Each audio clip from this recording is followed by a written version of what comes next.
All right, before we get started, I'm going to say a quick prayer. Heavenly Father, we just want to thank you so much for the people here, for the community, for the fellowship, for the knowledge or the wisdom that you impart to us, Lord. And we just pray right now that you give us more and more opportunities to be a good witness and a light to people who don't know Jesus. And please help us to always encourage one another with stories that. That are encouraging, Lord. So we just thank you for this time. Thank you for this evening. We love you and we thank you. In your name, amen. All right. I'm going to ask Lindsay to share a story when she gets in here. She said she had a good story for us about how she used tactics. I don't think everybody was here for the first tactics class, but we're going to run through together and kind of refresh your memory. All right. All right. Tactics. Remember this book? This book we're talking about is Tactics. Some of you have it, some of you don't. Let me know if you want one. We can get one for you. Um, Basically, what is Tactics? Well, it's a game plan for discussing your Christian convictions, okay? So instead of going into a conversation blind, you can know some things that you should do to better express your faith, to have more fruitful conversations. That's kind of what it's about. But before we get into it, the underlying thing that we talk about in tactics is being an ambassador for Christ. Anybody remember what an ambassador is? What is an ambassador?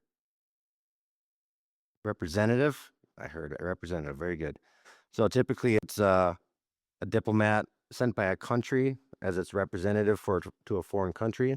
In this case, ambassador for Christ just means we represent Christ and we should represent him well, correct?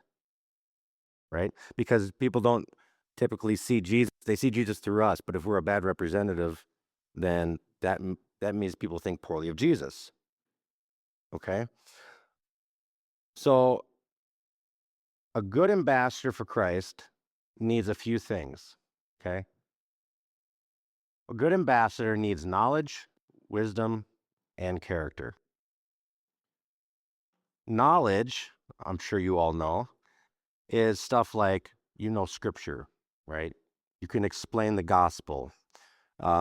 Maybe even some apologetics or reasons to believe, right? Reasons to believe in God, reasons to trust the Bible, like we just talked about the last couple of weeks.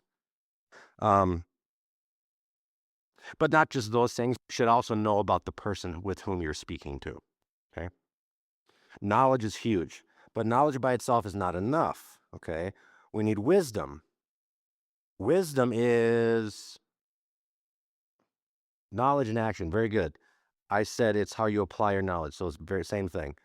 It's how we apply our knowledge, right? We can know a lot of stuff and apply it very poorly. And we can give you some examples later. But stuff like, what should I say in this moment? When do I say it? Do I say it now? Do I wait? How should I say it? What will be effective and not a stumbling block for this person? These are all questions you wrestle with when trying to know what to say, how to say it. That's wisdom, okay? You can just spout out your knowledge, but that doesn't mean it's going to be effective. So what's going to be effective? That's wisdom. And then lastly, and just as important, is your character. Are you known to be a moral person? Not perfect, but a good moral person. Are you known for that? Do you love well? Are you empathetic with people? Do people feel like they can trust you? That's really huge. Or are you easily bothered or irritated or easily angered or easily offended? This all matters. Okay. So let's see what happens when you're missing one of these. Let's just say you have 2 out of the 3, right? Let's say you have knowledge and wisdom, right? You know all kinds of apologetic arguments. You know how to apply them in the right situations, but you don't have very good character. Are they going to trust what you say?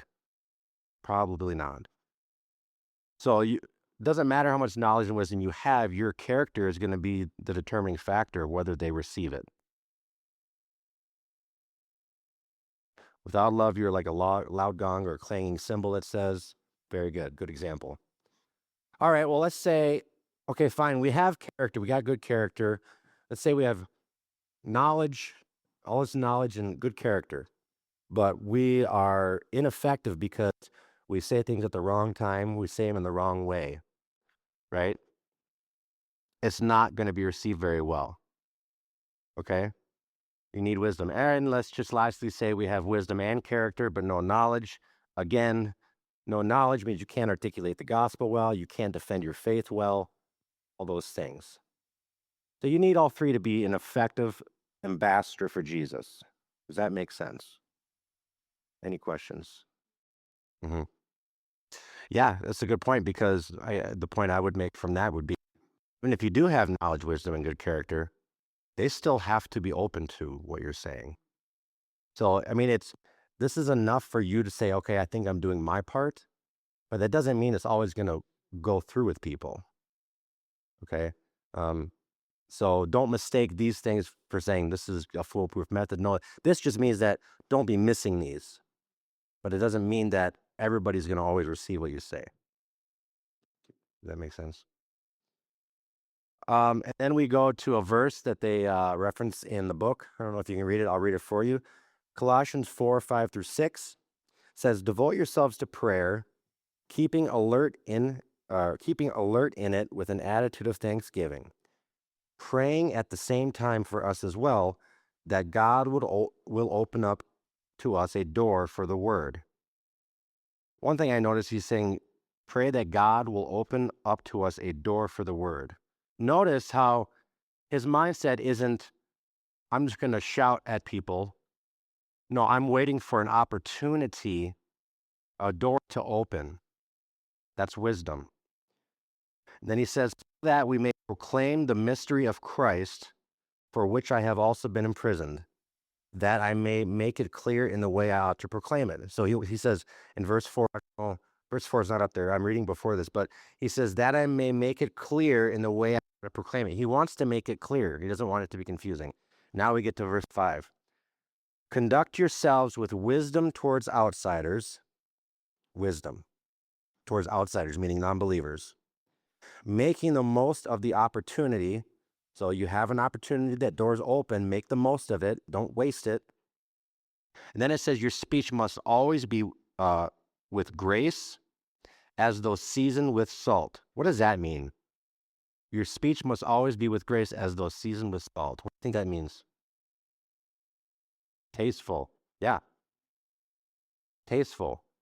Not unnecessarily offensive, right? I'm not saying we're never going to offend people, but not necessarily offensive, right? Something tasteful, flavorful, something that is intriguing, right?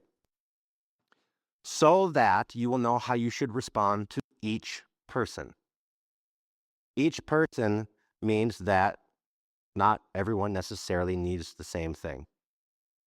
And that requires wisdom. It's not a cookie cutter method. You have to use discernment with each person you're talking to. Who they are, what do they believe, why do they believe it, all these things that we've talked about. You have to use discernment. So when you're trying to discuss your Christian faith, what happens when someone gets angry? So let's say I'm talking with somebody, I'm trying to be courteous, I'm trying to be nice to somebody, but they get angry at something I say, they get offended. Well, unfortunately, it's hard to recover from that, and it's not always avoidable, so it's not even necessarily your fault. Greg Koukl likes to say, if anybody gets upset, you probably just lost that opportunity. Probably. So avoid getting upset. Avoid getting them upset if possible, right? That's why I said before, don't unnecessarily offend them. If you want to speak hard truths, do it in a loving, gentle way. But if this happens, if someone gets upset, either you or them, it might be best to just change topics or end the conversation. And the reason why It's because I know as human beings, we like to argue sometimes, and it gets heated. And the more heated it gets, the more likely they will not allow you to speak into their life anymore after that.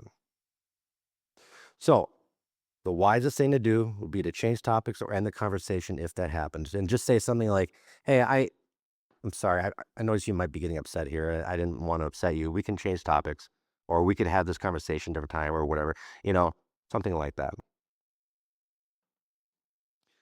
Now we talk about making arguments. Are arguments bad? Well, they can be, but it's not the arguments in and of themselves that are bad. It's the way we argue.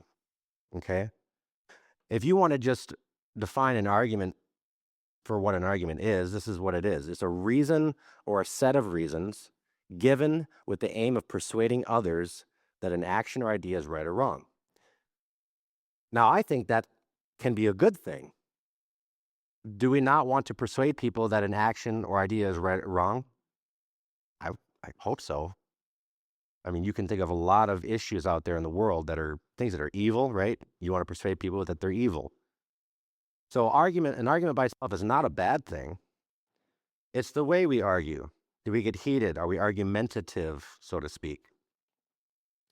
So to use arguments just basically means here's what I believe and here's why I believe it, right? I believe in God and here's why. Or I believe in Jesus, here's why. Just an argument. That's all it is. But the arguments work. Not all the time. Going back to Cindy's point, even with this person she's talking about, she's still not receiving anything, but that's because people sometimes are just not open. But do arguments work? Well, I have an example here in Acts 17. I'll just read for you.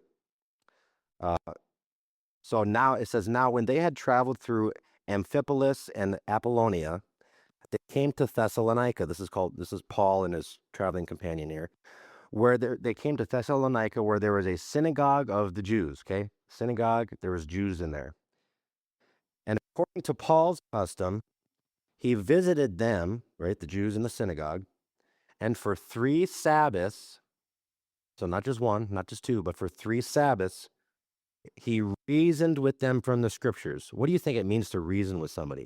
It means to make some arguments. It means to give reasons for your claim. Paul was basically saying, Jesus is the Messiah. He rose from the dead. And I'm going to spend 3 Sabbaths with you giving you reasons. Okay? So it looks like Paul made some arguments. It said he reasoned with them from the scriptures, explaining and giving evidence that the Christ had to suffer and rise from the dead. And he said, this Jesus whom I am proclaiming to you is the Christ. And then here's the funny thing. It says, and some of them were persuaded and joined Paul and Silas. Some were persuaded. So they do work sometimes. Notice how not all were persuaded.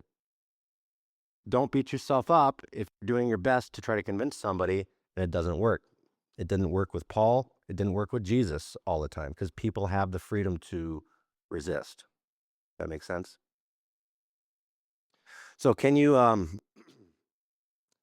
people say this, people say, you can't argue someone into the kingdom. Oh, you're technically right. So can you argue someone into the kingdom? Well, let me ask you this. Can you love someone into the kingdom? Can you? Have you ever loved somebody and they never received Jesus? So your love doesn't necessarily mean they'll be saved.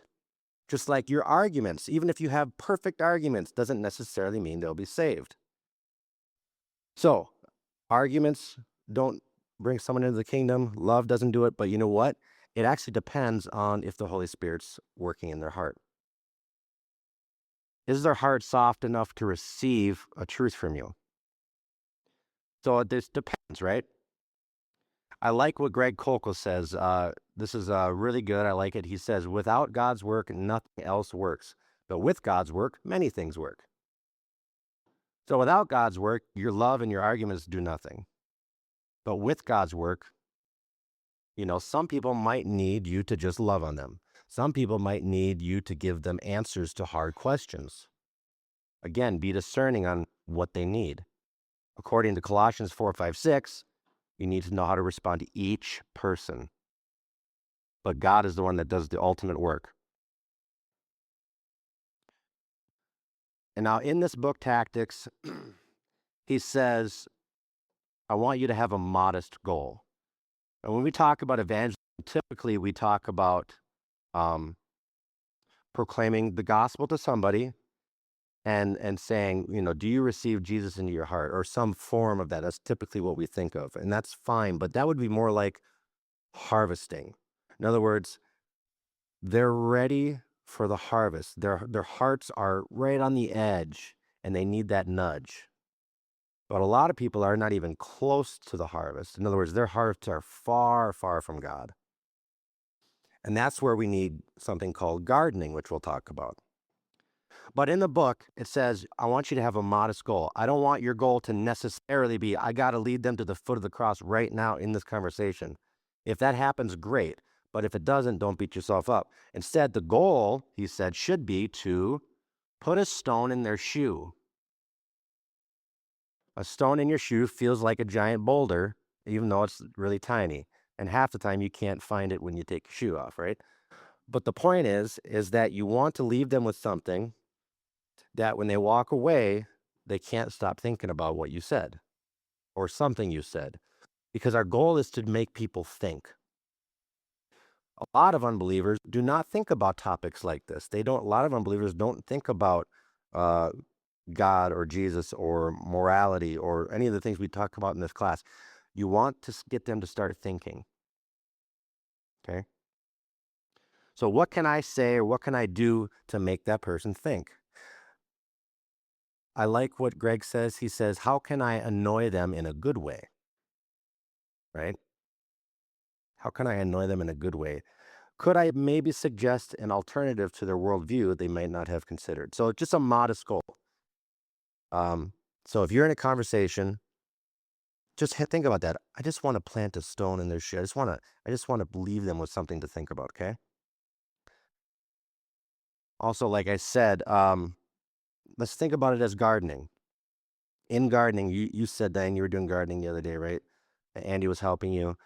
Andy, I think you said you were helping till up the ground a little bit, or tearing stuff up, right? Is gardening a hard process? Is there a lot of work? Yes. And we'll see here in John, I'll read it for you. There was a lot of work done before the harvest. But in this harvest, it's not talking about plants, it's talking about people. Let me read it for you. On chapter 4 says, behold, I tell you, raise your eyes and observe the fields. They are white for harvest. He's talking about the people there at the time.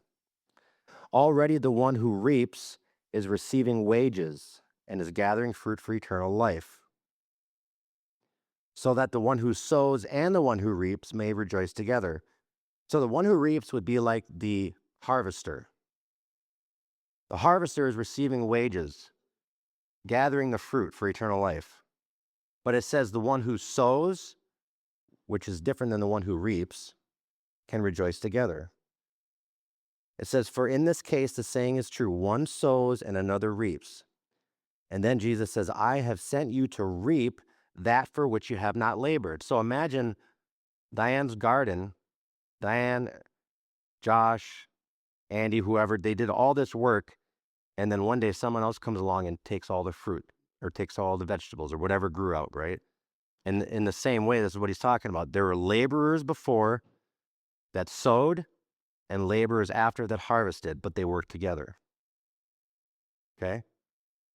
And that's what we're talking about here. We're talking about when evangelizing, especially somebody's who has a heart that's far from God, we want to, as sowers or as gardeners, to bring them gently closer to accepting the truth of Christianity, right?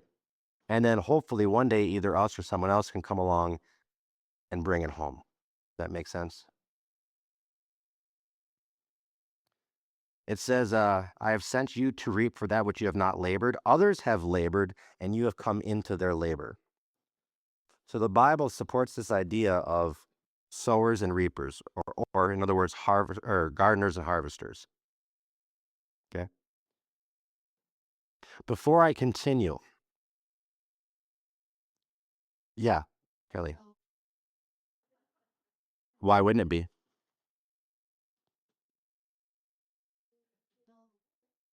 So let's say the goal in this sense, right? Let's say you're planting a garden. Let's say you have 20 workers. They work till the soil, a little bit hard manual labor, and then months and months goes by, and another set of laborers, 20 other people, come and they gather all the fruit and vegetables, right? And they bring it to a warehouse. Now, in this scenario, the first 20 people and the second 20 people are working together. They just have different roles. Their goal as a collective unit, right, is to bear fruit. But instead of one group of people doing all the work, they divide it up. But in the end, the people that sow reap, or they rejoice because they go, look at all the fruit we produced, even though they didn't harvest. And the harvesters, even though they didn't sow, they go, look at all the fruit we produced. They all rejoice that there was fruit produced. They don't rejoice because they were doing one thing and not another, or vice versa. They simply rejoice because there's fruit. In the same way, we should rejoice that there's fruit, whether we were the sower or the reaper. So if there's fruit for the kingdom, meaning souls get saved, which is the most important thing, it shouldn't matter whether we were part of the sowing process or the harvesting process. Yeah, you're probably right. And even going back to in Acts where it talks about the 3,000 that were saved, they don't tell you about their earlier life or all the people that sowed into their life. Did you have something, Lindsay? Right. It's ultimately glory glory goes to God for it. We are simply tools or vessels, like you said. And it's amazing that we even get any part of the process. You know, can you can you share that quick story for us that you were talking about? Yeah, that's good. Do you feel like you de-escalated her a little bit? Like good. Yeah.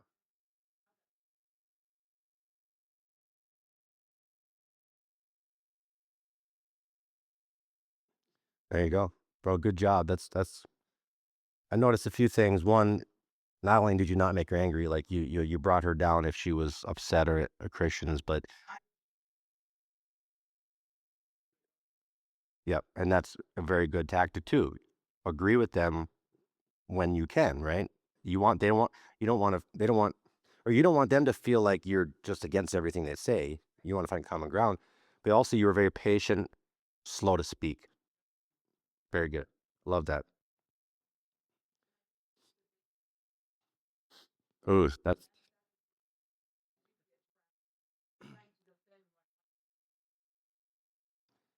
very good. You didn't get trapped by everything she said. Instead, you kind of let it roll off your back and you're just waiting for that door to. Yeah, I like that. Very good. Um, and one more thing before I move on, do you feel like there was any pressure on you?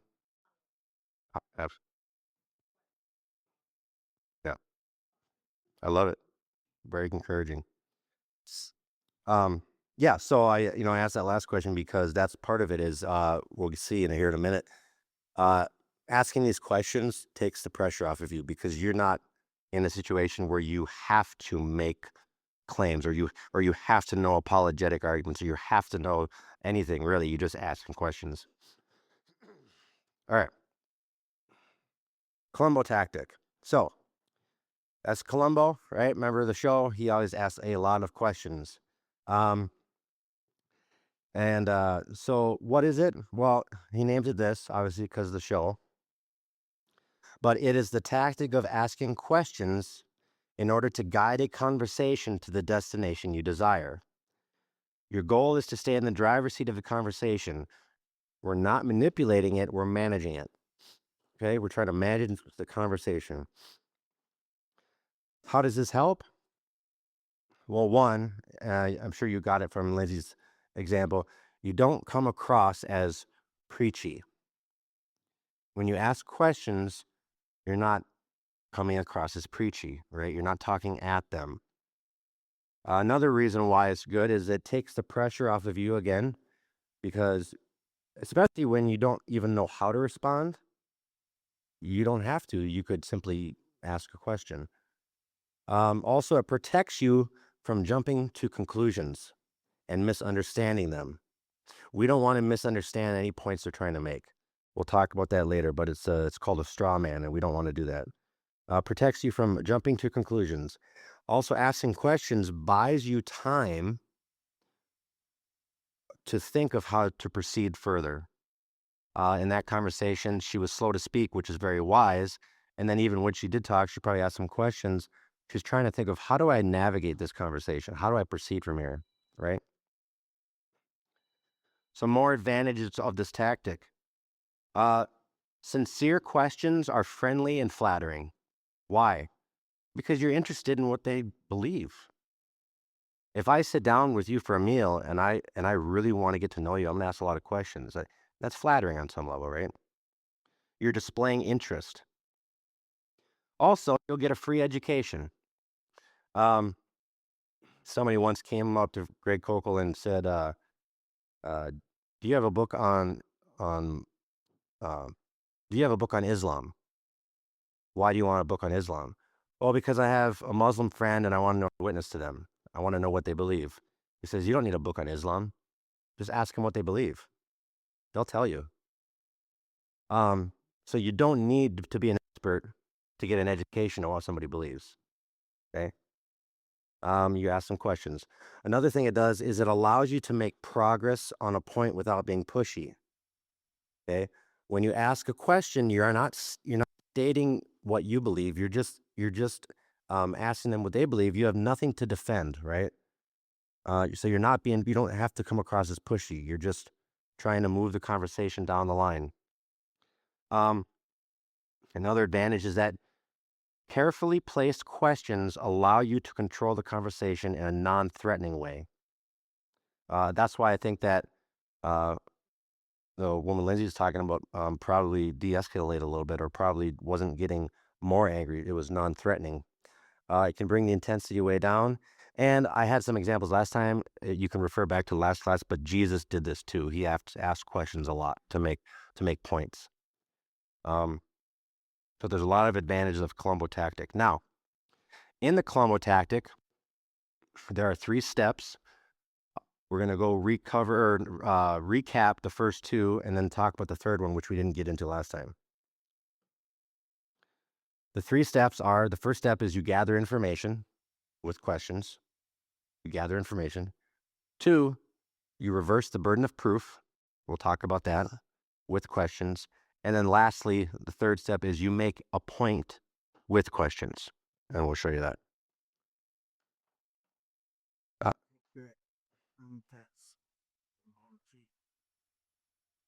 sure. And then keep in mind too, he talks about this in the book real briefly, is that typically, it's not a hard and fast rule, but you have about a 10-second window to begin this tactic. He said you must speak up quickly because the opportunity might not last long.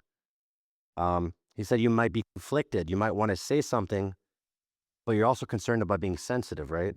You're concerned about keeping the peace, preserving friendships, or not looking extreme. And all those things can keep you from speaking up. They can keep you from asking that first question, like, what did you mean by that? Right? But keep in mind, you can keep the peace. You can preserve the friendships. You don't have to look extreme. That's what the questions are for. Okay? And this is where the whole tactical game plan begins, he says. So, Columbo step 1, your initial response to whatever they're saying, right? The claim they made or a complaint they made about Christianity, your initial response should not be to preach or teach what you believe, but it should be to understand what they believe first. That's the first step. Try to avoid the impulse to immediately try to tell them why they're wrong. Instead, your first impulse should be, "Oh, tell me more about that. Oh, you said that. Can you explain to me that? I'm not understanding what you mean," right? That should be the impulse. Because our main goal in this first step is to understand what a person is claiming and to see it from their perspective. You guys want people to see things from your perspective when you make a point, right? do the same for others. We should want to know what they're saying and what they mean by that. All right. We want to see it from their perspective. We need to be on the same page with them. So if they're talking about, I don't believe in God, let's say. Well, in your mind, you think they mean one thing, but maybe in their mind they think something like, I don't believe in this, you know, grandfather in the sky with a long gray beard. Like, you don't even know what they mean by that, first of all. So you want to get clarity. We need to be on the same page, otherwise there's going to be confusion. We'll talk right past each other. And this happens a lot, especially with something called semantics. You guys know what semantics, how we define terms? Semantics are crucial. Again, if I'm talking about God and in my mind I'm thinking one thing, but they're thinking a different definition, we're going to talk right past each other. Or if I talk about love, what is love? And they think it means approval, but you think it means correction or whatever it is. You need to define your terms and get on the same page before you, if there's any doubt that you're talking past each other, say, wait a minute, when I say love, what do you mean by that? Because if you mean that and I mean this, then we're not, it happens a lot with the terms atheist and agnostic. It happens all the time because somebody will define them differently. And then they're like, well, I'm not an atheist, I'm an agnostic. And then there's just, you have to define your terms. All right. How do we achieve this? Well, we ask questions for clarification. We say, what do you mean by that? Something like that. Gather information from the person before you move on. Listen intently and carefully. This not only shows respect, but also equips you to ask the right first question. So there's this acronym, it's in your notes, called SALT. Something I came up with was, the S stands for speak slowly, right? You want to speak slowly. Ask questions. Listen intently. And then when you do teach carefully. So speak slowly so that you can hear them and understand them, right? Ask questions for clarification. You said God, you said love, but what did you mean by those terms? And then listen intently. Like, don't casually listen. Don't listen and at the same time think about how you have to respond, but just listen and understand. So the best first question, I think I already said it, is something like, what do you mean by that? This is a clarifying question. Let's say I say something like, um, science can show, or science can prove anything, or whatever weird claim that is. That's kind of confusing. What do you mean by that? Like, instead of just assuming I know what they mean, don't assume you know what they mean. Let them clarify it or define it for you so that when you do discuss it, you're on the same page. You might also ask something like, can you clarify that for me? I'm sorry, I'm just not understanding what you mean, right? Columbo step one is easy. You engage the person, right, with a question. You show a genuine interest in their view. You have to be interested. Otherwise, they'll pick up on it. You urge them to think more carefully about their views, right? So like, if I ask them, what do you mean by that? They might not have ever really thought of what they mean by that. If they say, oh, I don't believe in God, maybe they haven't even thought about what they mean by that word God. So you urge them to think more carefully about their views. And lastly, you get a free education. It is a extremely productive way to move the conversation further, right? What do you mean by that? Here's some other quick tips on this. As your dialogue continues, you can keep Lindsay's conversation in mind.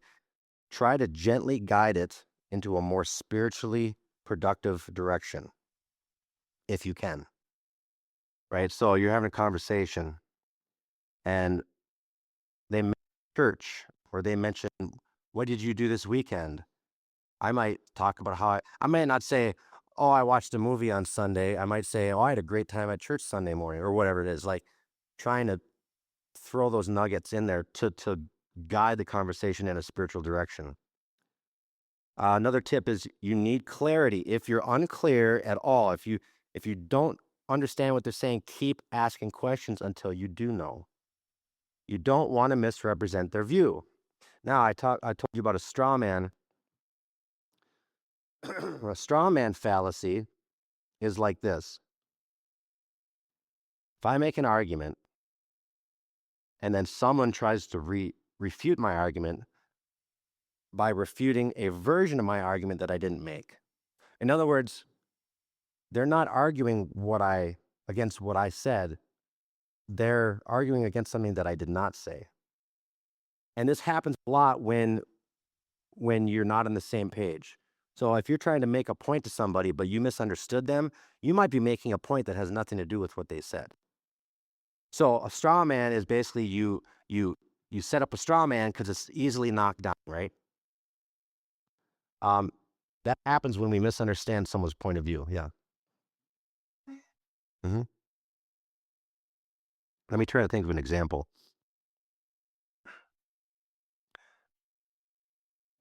Let's say I say something like, well, you can trust the Bible because it was written by eyewitnesses. And let's say, okay, I say that, I make a claim, right? And they hear something else or they interpret it a different way. Maybe they interpret it as, well, you're saying that people could never lie. Well, no, I didn't say people can't lie. I'm just saying that there's good reasons to think that the scriptures are trustworthy, at least in their claims, because it's written by eyewitnesses. Like, they're kind of jumping the gun. They're like assuming I'm saying something I'm not. So I know that wasn't a great example off the top of my head. Something like that, where I make a claim, they misinterpret it, and now they're trying to refute a misinterpretation of my claim. In other words, they're not even arguing against what I said. They're arguing against something I didn't say. Even if it's not intentional. A lot of times it's not intentional. A lot of times they jump the gun and it just happens. It happens to all of us. But you don't want it to happen on either side. hmm Again, going back to semantics, define your terms. Define your terms. They said God. What do you mean by God? Again, do you mean what we mean as Christians by God?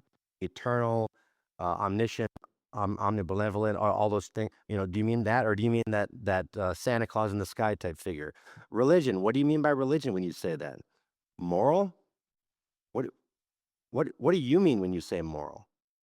Good, love, like in a lot of people's minds, love means you just approve of everything everyone does. It's okay. Just love them, approve of everything they do. That's loving, right? Well, that's not Christian. What we mean by love. What we mean by love is doing what's best for a person, regardless if it goes against their lifestyle. Like, we want the best for them. That's love, even if it makes them uncomfortable. So, what do you mean by love?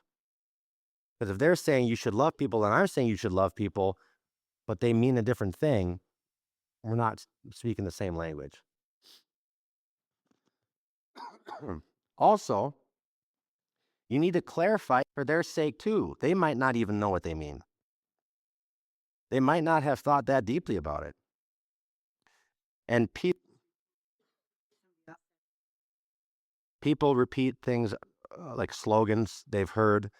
They do it all the time, but they haven't really thought deeply or honestly about it themselves. It happens a lot. Yep. And, we can do that too, unfortunately. So try to avoid that.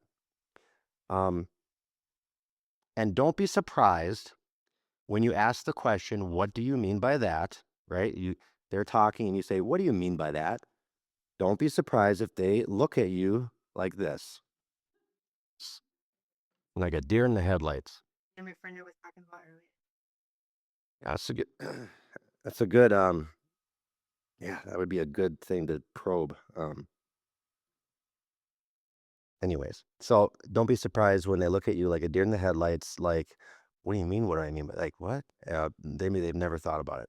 So that's step one of the Columbo tactic. All right. Step one is, again, simply in a nutshell, getting clarification on what they mean. If they make a claim or if they say something like that, like, I'm just mad at God because he causes all this suffering or whatever it is. What do you mean by that? God causes all the suffering. When you say that, what are you thinking of? Help me understand, right? That's step one. Step two, reversing the burden of proof. Now, the burden of proof, again, is when someone makes a claim, it's not your job to prove them wrong. It's their job to show evidence why they're right. So if I say God exists, it's not anyone else's job to refute me. It's my job to show why it's true. Or if they say God does not exist, it's not my job to show them why they're wrong. I would simply say, what are your reasons? It's your job to give me reasons why you think that's true. So that's the burden of proof. So this is reversing the burden of proof. So Christians are not the only ones who need to give reasons for their point of view. Even an atheist would say, well, I just don't believe in anything. Not technically. You believe the notion that God does not exist. You believe that notion. Therefore, you have the burden of proof to defend that notion. All right? So not only Christians are not the only ones who need to give reasons for their worldview. And it's not unusual for people to forget about that. It's not unusual for people to forget that they also have that responsibility to give reasons why they believe what they believe. A lot of people often think that just expressing their opinion is enough. Just giving their point of view, that's enough. And some might think it's a gotcha moment, but it's not. And here's an example. You know, somebody might say, an atheist might say, well, science has proven that God doesn't exist. Gotcha. What? No, you just made a claim. You said science has proven God does not exist. That's not a gotcha. Why do you think that science has proven God does not exist? I want to hear reasons. Don't let them get away with that. Yeah, what he means by that, he says, science says nothing, scientists do. What he means by that is that we all have the same scientific data. It's up to a scientist to interpret that data. So if you see, for one quick example would be evolution, we have this data that says, look, we have things, not everything, but some things in common, let's say with apes, whatever, we have 5 fingers, whatever.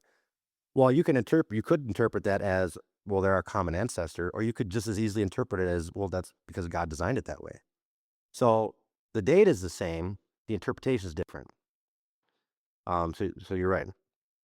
Anyways, but here's the problem. Many will get intimidated at a simple claim like that, especially if they feel like they're talking to someone who's really smart, right? Well, science has proven God does not exist. Don't get intimidated. That's just a claim. You don't have to try to prove them wrong. They have to try to prove themselves right. Don't be intimidated by any claim. Simply say something like, wow, really? How so? That's it. You don't have to get antagonistic. You don't have to get in a fight. You just say, oh, I'm sorry. You made a claim. I'm just wondering what your reasons for it. That's all. Right? So that's reversing the burden of proof.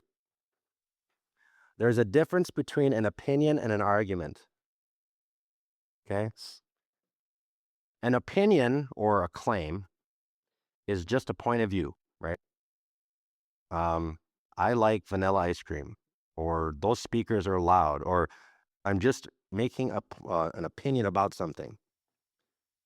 But an argument is your point of view supported by reasons. Those speakers are loud because I read the decibels and it's 105 decibel or something. I'm giving you my point of view, and then I'm giving you reasons why I believe that point of view. We need to learn to spot the difference. So here's an example of an opinion that might intimidate somebody, or here's a few examples actually. The universe evolved over time, so it just appears designed. Or we don't need God to explain the universe. Or the Bible is just a fairy tale. Or Jesus' body was stolen from the tomb and the disciples lied about the resurrection. Those are all claims that need supporting reasons. Don't let people get away with claims. Here's an example of an argument. The human DNA has been intelligently designed. Now, that first sentence, if I just stop there, that would be just a claim. But I go on. One reason is because, right? Now I'm getting to the reason. One reason is because we know from our experience that information always comes from a mind. We have never seen information come from anything else. The DNA contains a vast amount of information, therefore it seems reasonable it must have come from and been put together by an intelligent mind. It's an argument. I gave you what I believe, and then I gave you why I believe it. I didn't just stop at the first sentence. But a lot of people do that, even Christians. I'm going to have to grab this book here for this one. There's an example I just want to run through real quick in the book. Try to do it quickly here. So he was on this radio show. Greg Koukl was, and radio show. Now he could have tried to refute him and his claims, but he didn't want to do all that work. In other words, he didn't want to have to try to show why this caller was wrong. He just wanted to know why the caller believed what they believed. So he just reversed the burden of proof by asking something like, what are your reasons for believing that? So here's the caller. The caller said something like this. Yeah, we don't need God to explain the universe. You could say that there was a variation in the nothingness before the Big Bang that set off a chain of events that unfolded into gradually more and more complex reactions. Eventually, you will get planets and galaxies. Wow. I might go back to Columbo 1 and go, what do you mean by that? Right? But let's say you understand. I mean, you might say, whoa, slow down, please. Can you explain this to me like I'm 5, right? I want to understand your claim. That's Columbo step 1. Okay, I understand what your claim is now, but what makes you think that's the way it happened? That's Columbo 2. Columbo 1 is, what do you mean by that? Columbo 2 is, what are your reasons for believing that? Now, many times, a claim like that, especially when it gets wordy, it can unsettle somebody, right? Because it's confusing and it seems overwhelming. Or because you're afraid maybe they do have a good point, I just don't understand what it is, right? Well, if it seems confusing, again, ask for clarity. And you don't even know if they have a good point until they give reasons for it. Can I borrow those tissues over there? Thank you. So you might want to use those tactics.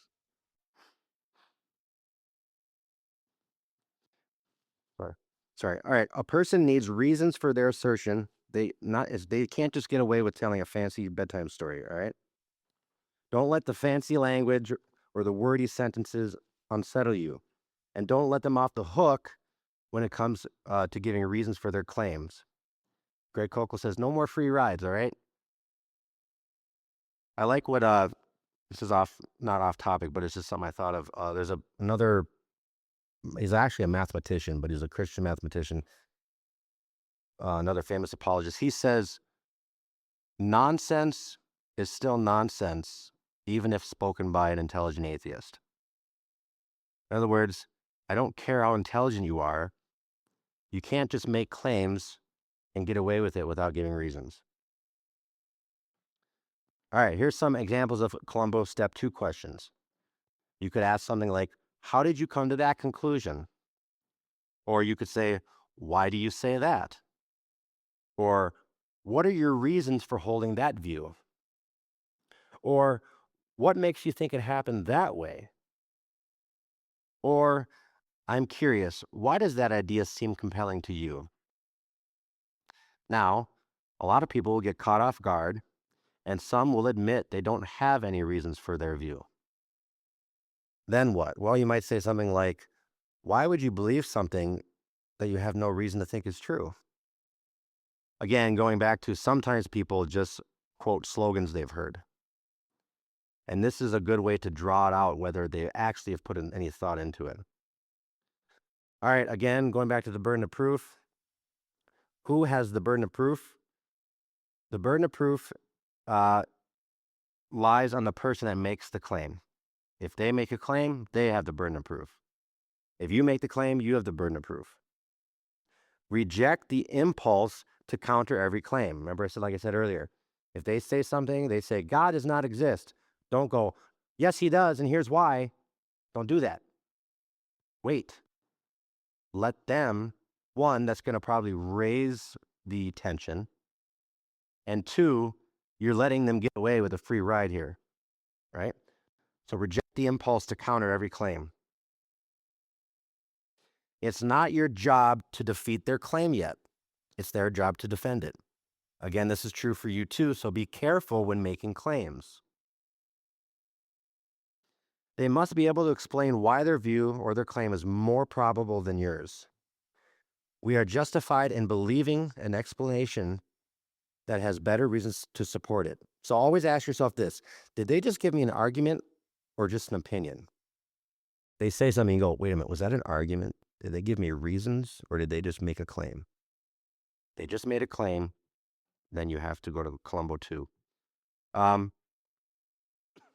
Here's what he calls reliable rescues. So what do you do when you don't know what to do? Right? I feel that. Right? You guys probably are thinking that. Well, here's a few examples of what you can do, a few scenarios rather. One, he calls it the professor's ploy. Basically what this is, it was a story in the book. I read it last time, but I won't read it today for sake of time. This is what happens when you try to hold them to Columbo step 2. You try to ask them for the reasons, and then they try to shift it back on you. So the example in the book was, hey, can you, it was a professor who was talking about evolution or whatever. The student said, can you give me reasons why you think that's true? And the professor says, oh, you're one of the Christians. Well, why don't you tell me why you think it's false? And Greg Kolko says, don't take that bait. Just say, well, actually, you don't know what I believe. I have not made any claims. But you made the claim, so I'm asking you. So this would be like them trying to push the burden back on you. Don't take the bait. If you have not made a claim, you have nothing to defend yet. You have no obligation to try to prove them wrong. A next example would be getting out of the hot seat. So this would be like when you feel overwhelmed or outmatched. Like, no matter how much I ask for clarification, I just don't understand what they're saying. Or maybe I kind of understand what they're saying, but the reasons they give is I can't disprove it. I have nothing to object. Like, I am in over my head, right? That's okay. Here's what you do. You shift. You shift from trying to persuade them to just go into fact-finding mode. Learn all that you can. Instead of trying to use Columbo as persuading them, use it to become a student. Now, I'm not saying you just take everything they say and you just believe it. But what you do is you take what they say, you learn what they believe, why they believe it, and then you can go home and do the homework when the pressure's off, and you learn something new. So that next time, you'll be a little bit more prepared. So this is actually a good thing, right? As long as you follow it up. But again, I've said this before and I'll say it again, don't pretend to know what you don't know. If you don't know how to make a compelling argument, just go into fact-finding mode. Become a student. And there's nothing wrong with that. Okay, so you might say, oh, wow, seems like you know a lot about this. Can you tell me more? And there's no need for anything to get, heated at that moment. And the last one he talks about before we go to Columbo 3 is called narrating the debate. So what does this mean? Well, this is like when they purposely avoid questions or they try to change the subject, right? Sure, you've all been there. Years ago, and I would debate one of my uncles on some stuff, and he did it all the time. He would make a claim, and I would say, okay, here's the reasons why I think that's not true, and blah blah blah. And then once I started to feel like, okay, I'm making some good points here. Okay, what about this then? Oh, but what about that? Like, there was nothing. I said, well, wait a minute. His name was Mike. I said, hey, Mike, I love you, but we didn't finish what we were talking about. You just moved on so quickly, right? Dealing with a dishonest skeptic. Now, what this means is this. Sometimes we call it a scoffer, right? Or a cynic, but a dishonest skeptic basically means they're skeptical, but they're not willing to listen or learn. You can be skeptical and be honest with it. Like you can say, yeah, I'm skeptical, but I'm willing to hear you out. That would be an honest skeptic, right? There's nothing wrong with being skeptical in and of itself. But being a dishonest skeptic means I'm skeptical and nothing you say I will consider. Okay? So when you're dealing with a dishonest skeptic, they might not be interested in an honest dialogue. And that's something to keep in mind. If you realize that, you might want to point it out. You might want to say, I don't know if you're open, or do you think you're open to having an honest discussion? Because it doesn't seem that way. They also might try to use something that's called an ad hominem. Ad hominem means at the man. It's basically an insult. So they might say, you're just a bigot, so of course you think that. What they're doing is they're attacking your character, not the argument. They think they've got to step up in the argument, but they don't. Attacking my character, I might be stupid, I might be a bigot, but that's not attacking the argument. Now, point it out, but point it out lovingly. You might say something like, hey, I noticed that we were having a discussion. I made a point, but instead of refuting my point, you called me a bigot, or you called me racist, or you called me stupid, or whatever, or something like that. And you point out to go, one, wasn't very nice, but two, that really has nothing to do with the argument, right? Or lastly, they might make a straw man argument, like I was talking about earlier, meaning they misrepresent your view and then they attack the view that they misrepresented. If I make the argument from design, like remember we went through the teleological argument in those two classes, if I make that argument, I lay it out for them nicely, and then they come back and they say something like, well, you just think the universe is designed because you're a Christian, so you're biased. Is that the argument I made? If you go back to the class, if you remember, the argument I made has nothing to do with me being a Christian, has nothing to do with me being biased. It has to do with the constants and quantities in the universe that seem so fine-tuned, which has nothing to do with, so there's an example for you, Andy, would be something like that. I make the teleological argument, and they say, well, you just think the universe is designed because you're a Christian. Nope, that's not what I said. That's a straw man. Okay? I've written down the slipper work. Sure. So what? Yeah, kind of what we were talking about earlier. Like that's not what you said, right? So they're attacking something you didn't say. It's like, no, I didn't say that. Yep. All right, let's move on to Columbo 3, which is that was all a refresher because it was several weeks since we did it.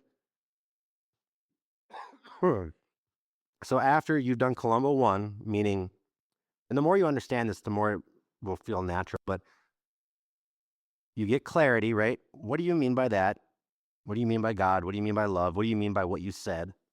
And then you ask for, oh, okay, I know what you mean by that now, but what are your reasons for believing it? That's step 2, right? Now, step 3 is when you want to make a point, you do it using another question, if possible. Now, I'll tell you why. What it does is it takes us on the offensive, right? So before we were just like, we were kind of on the defensive, like we're not really making any points. Now we're going on the offensive in an inoffensive way. That's why it's nice to ask questions to make a point. And what I mean by that is you're trying to guide them, you're trying to help them realize something on their own. Okay. We use these questions to steer the conversation. So first off, you need a destination. So like, they make a point, they give you reasons, and you see something wrong with what they said. You need somewhere you want to take the conversation. Like, okay, I want to take the conversation to this point about God. How do I get them there gracefully? And I might say something like, have you ever considered this? Or what about this? Does that make sense? And then you start leading them there. Okay. So By asking a question, we're leading them to a destination. Okay, so first what it does is you can get the other person, you can get the other person to understand what you mean, right? You're trying to say, do you know what I mean by this? Does this make sense? And then second, you can get them to agree with what you mean, at least initially. Like you might say, okay, let's say this were to be the case. Do you think this follows? Yes. Okay, let's go from there. So you're just kind of building a case. I'll get more clear on this in a minute. Um, but you're almost walking with them. You're almost holding their hand. You're like, okay, see this? Have you considered that? Okay, let's walk here. Okay, now that we've gotten here, have you considered that? You're kind of leading them to a point you want to make. Now, you must be clear. You must have it in your mind. Okay, I want, let's say, to point out a flaw in their argument. You must be clear on that point you want to make. If you're not clear on that point, then don't try to make a point. In other words, if you're not clear on a destination or a point you want to make, just stay in Columbo 1 and Columbo 2. Just keep asking questions to learn. But all of a sudden, if you're like, oh, I want to make a point now, now you go, how do I make that point with a question? Generally, your questions that you use in the step will do three things. Generally, you're trying to inform them of something that they didn't know.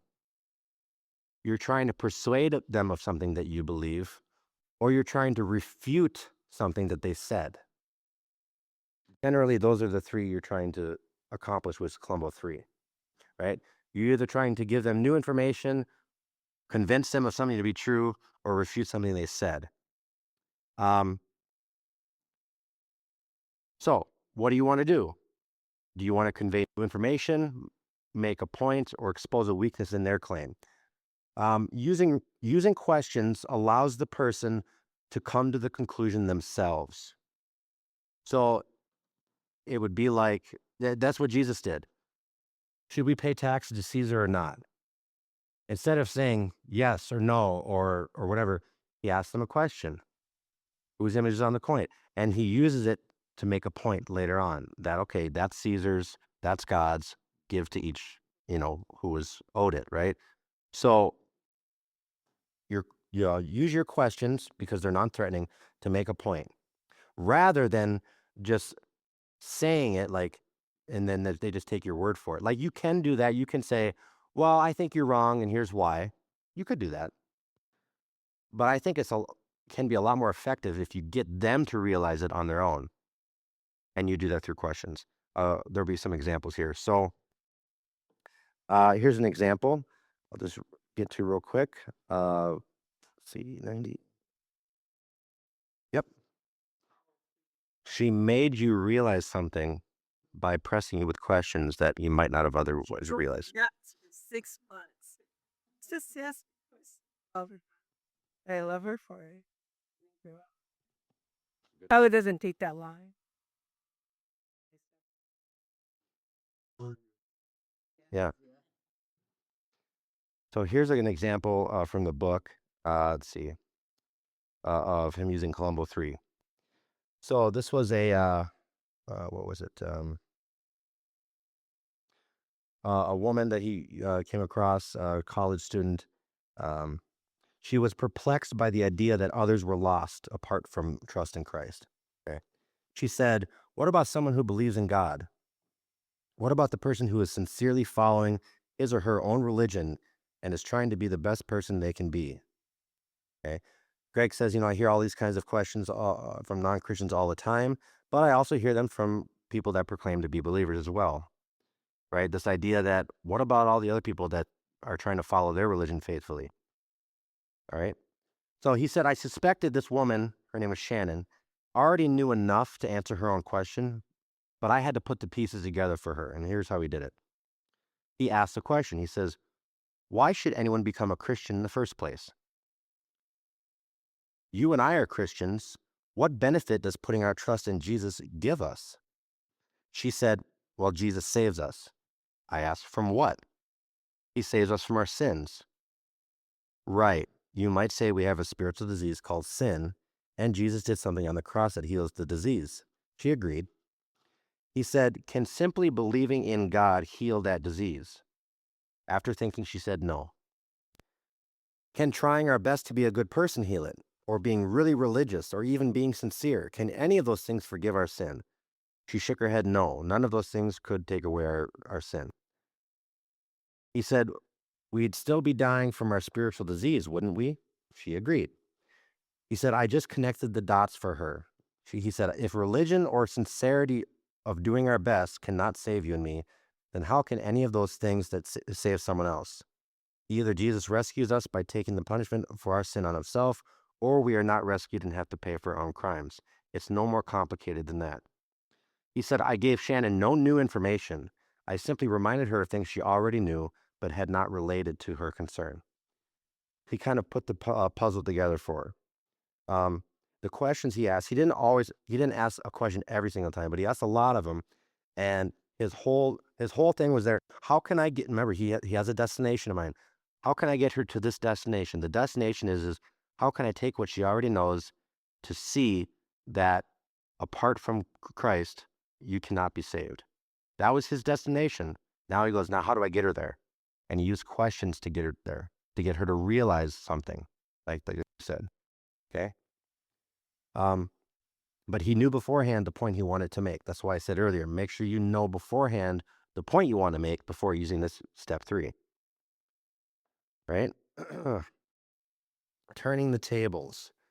Now this is when you're asked about your views on a controversial topic. So we got 15 minutes. I'll try to hurry up here. Years ago, I was asked my views by a couple coworkers. They just happened to be father and son. I was very close with them. Still am today. They said, Jesse, you're a Christian. And they said this on the same day at different times in the day. It was weird. He says, we have a relative that's a homosexual. You're a Christian. What do you say about homosexuality? And I'm not going to go through everything I said because we don't have time. But what I did is I set up the conversation first. And this is what this teaches. He says, when asked about your views, first set up the conversation. What do I mean by that? I said this. I said, okay, I'm going to tell you what I believe the Bible teaches, but I need you to give me like 5 or 6 minutes and just hear me out and just try to absorb what I'm saying. Is that fair? Yep, that's fair. I set it up that way, and it was effective. Now, he uses this example. He says, say something like, okay, you asked me about a controversial topic, right? Is it safe for me to express my views on it? In other words, can I express my opinion on this without you getting really angry at me? He set up the conversation. He made that his priority. Because let's face it, when somebody asks you typically about your worldview that could be controversial, a lot of times they might just be looking to start an argument, right?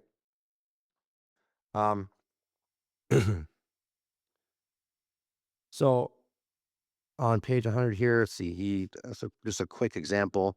Here's a conversation he had with, I don't know who it was, but here's the conversation. They said, well, you're just intolerant. He says, can you tell me what you mean by that? Why would you think I'm an intolerant person? Now, this is after they asked him about a sensitive topic, let's say abortion, whatever it is. And they said, well, because it's clear you think you're right, and everyone who disagrees with you is wrong. That's intolerant. And he said, well, you're right. I do think my views are correct. Of course, it's always possible I'm mistaken. And we could talk about that if you like. But what about you? You seem to be disagreeing with me. Do you think your views are right? And they said, yes, of course I think I'm right, but I'm not intolerant like you. And he said, that's the part that confuses me. Why is it that when I think I'm right, I'm intolerant, but when you think you're right, you're just right? What am I missing here? He's using Columbo 3 to point out a flaw in their thinking. In other words, they have a double standard. Okay? That's called exploiting a weakness or a flaw, which again is another way you can use this. Like if they make a crucial mistake like that, don't just say, hey, you made a mistake, you made a flaw, and here's what it is. Again, guide them with questions so it's less threatening to that conclusion on their own. Help them to realize it on their own. when you see a flaw in their argument, draw it out with questions, right? Again, going back to Columbo 1 through 3, first find out what they believe, ask for clarity. Step 2, find out why they believe it. And then say something like, I'm sorry, I'm confused. Could you help me understand how your conclusion follows from those reasons you gave? Like, just lovingly ask a question and try to make a point. Putting the pieces together. So we want to guide them to this conclusion or this point we're making. We don't want to force them there. Okay. Another example here, real quick, is an attorney. So there was this Jewish person he met. I think it was on a plane. He was Jewish and he was an attorney, and he didn't think. He said he just needed to do his best to live a moral life, and that it didn't matter if he believed in Jesus or not. Now, I won't read the whole thing, but basically he says, well, let me ask you a question. Do you think people who commit moral crimes ought to be punished? He says, well, I am an attorney, so I guess so. He said, good, so do I. Now, a second question, have you ever committed any moral crimes, right? See where this is going? He walks with him to get him to realize, okay, you've committed moral crimes. You understand what crimes are. Should crimes be punished? See how he's using questions to make this man realize a point that he's trying to make, okay? He said, in less than 60 seconds, I had accomplished something remarkable. I was able to get this attorney to put important pieces of my thinking in line. I didn't have to convince him he was a sinner. He already knew he was, all right? So notice how the questions guided him. They didn't force him. Also, another point to make. In this scenario, Greg knew he was Jewish, which helps him. If he's Jewish, he believes in God, right? Again, it's good to know what people believe. Finding the flaw. Well, if you find a flaw, it can be difficult to try to point it out. But basically, if there's a weakness in their argument, you kind of want to point it out. Something like, is there a contradiction in what they said? Does their conclusion follow from their reasoning? Pay attention to their response in Columbo 2. Like, what are your reasons for believing that? Do they give reasons at all? Right? Expose the flaw of the question. Now, I think you understand that Columbo 3 is making a point with questions, right? Okay. So first you decide what point you want to make, and then you think to yourself, okay, how can I make that point? By guiding them with questions. That's as simple as it gets. So what if you feel stumped or stalled out? Well, this, he says, and I agree with him, this is a skill that takes time to develop. It takes practice. But I can already tell in with Lindsay's conversation that as long as you're trying to think about these steps, and you're trying to be slow to speak, they can come out naturally. But if you find yourself stumped in a conversation, he says, just let it die a natural death. Don't feel compelled to force the conversation. It goes back to before we talked about it. If you're talking to someone and you say, okay, what do you mean by that? How did you come to that conclusion? But you have nothing. You don't even know what point you want to make. That's okay.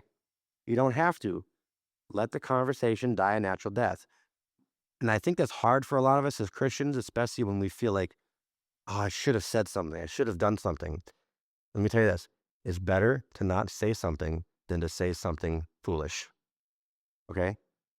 So that's why I say don't pretend to know what you don't know, right? Don't try to invent things out of thin air. It's okay to just let that conversation die and learn from it. Consider it a learning experience, right? I myself will go, it bothered me that I couldn't figure out how to answer that. So I'm going to make sure that next time I do know how to answer it. Okay. He says, perhaps jot down your conversation and figure out what you should have said. But here's the point. Here's a good point he makes. Usually, the first two questions that you ask, the Columbo 1 and Columbo 2, are enough to put a stone in their shoe, like we said.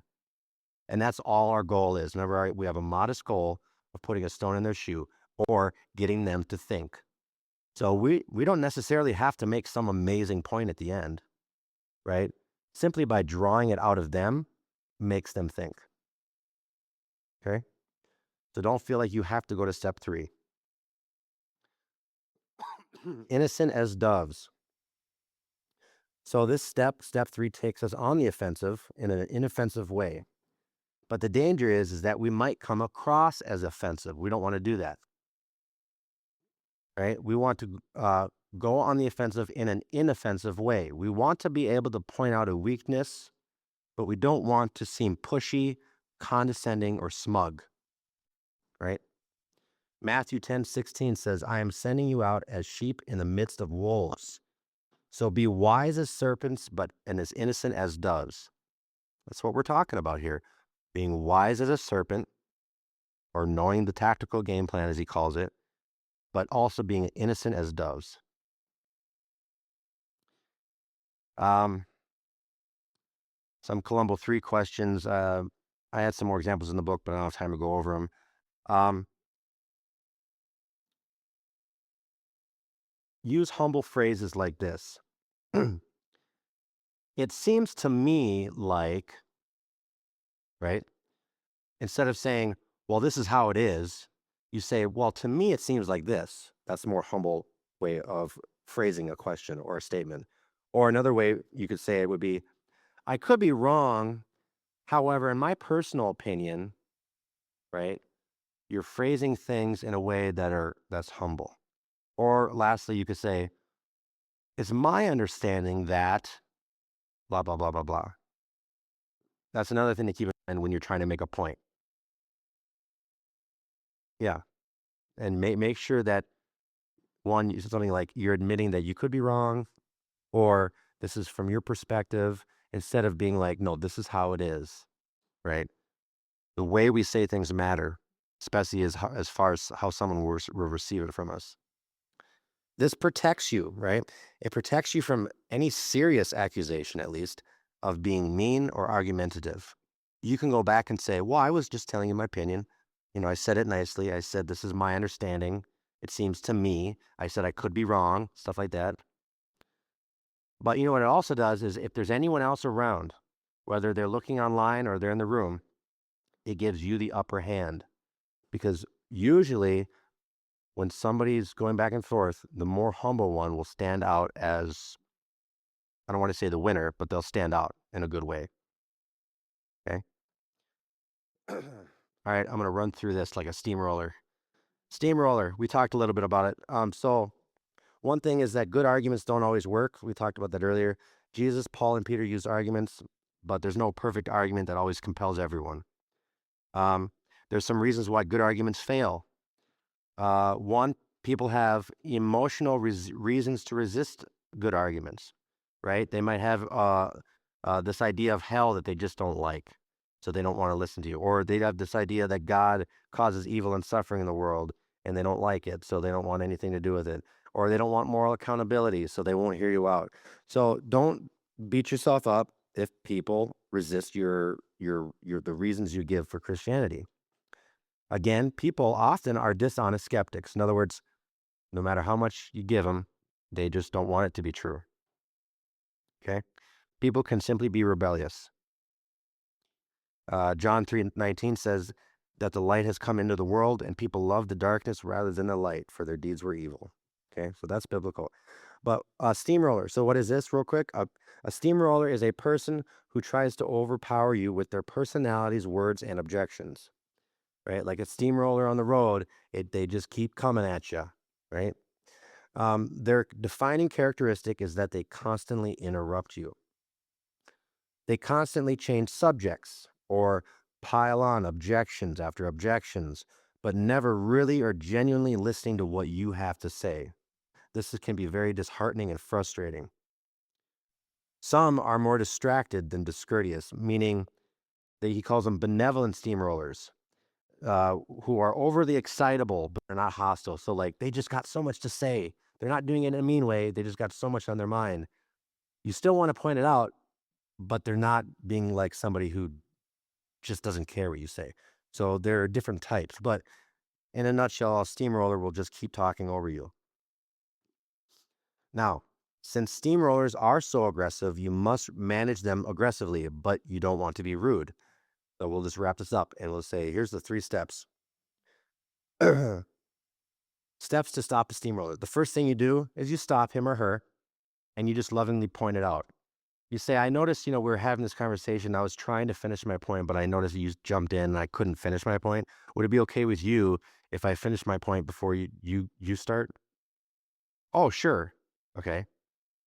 All right. That would be the first step. Shouldn't be an issue, right? But if it is, and they keep doing it, you might want to shame him a little bit and be like, remember what we said earlier? How about taking our turns? I noticed you keep doing it. Like, would you like to proceed? Because I would love to continue, but I can't make a point if you're interrupting me. Like, so you want to throw a little shame his way. And then lastly, if they just keep doing it, he says, you just leave the conversation.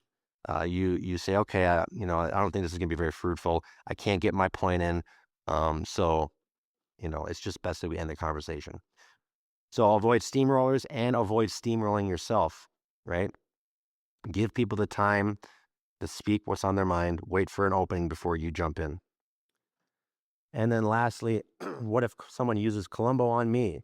Well, I say big whoop. Um, we shouldn't worry about this. We shouldn't worry about this if we've thought about our views. If someone asks me, what do you mean by that? Do you think I'm afraid to tell them what I mean by that? No. If I don't know what I mean by that, I'll admit that too. I'll say, I don't know what I mean by that, right? If somebody says, how did you come to that conclusion? I'm not afraid to tell them how I came to that conclusion. So I don't mind if someone asks me these questions. It's only the people that haven't really thought much about it that get a little flustered.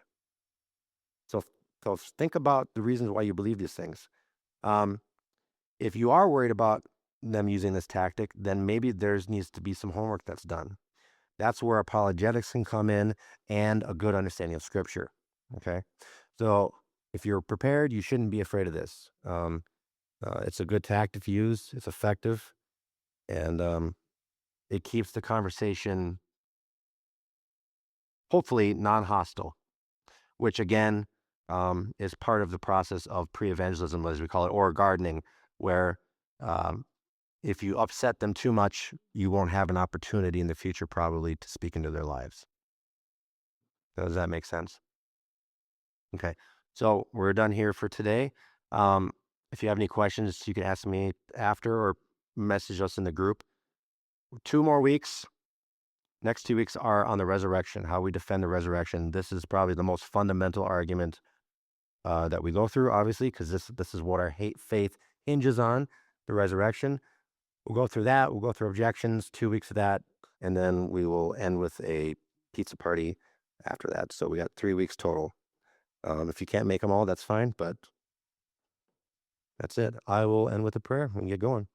Lord, we just thank you for this evening. Thank you for teaching us the things that we should know to be better ambassadors of Christ, Lord. We want to have enough knowledge, enough wisdom, and good character, Lord, to represent you well.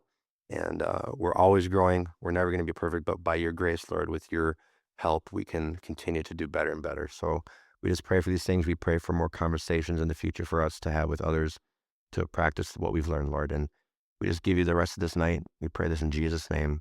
Amen.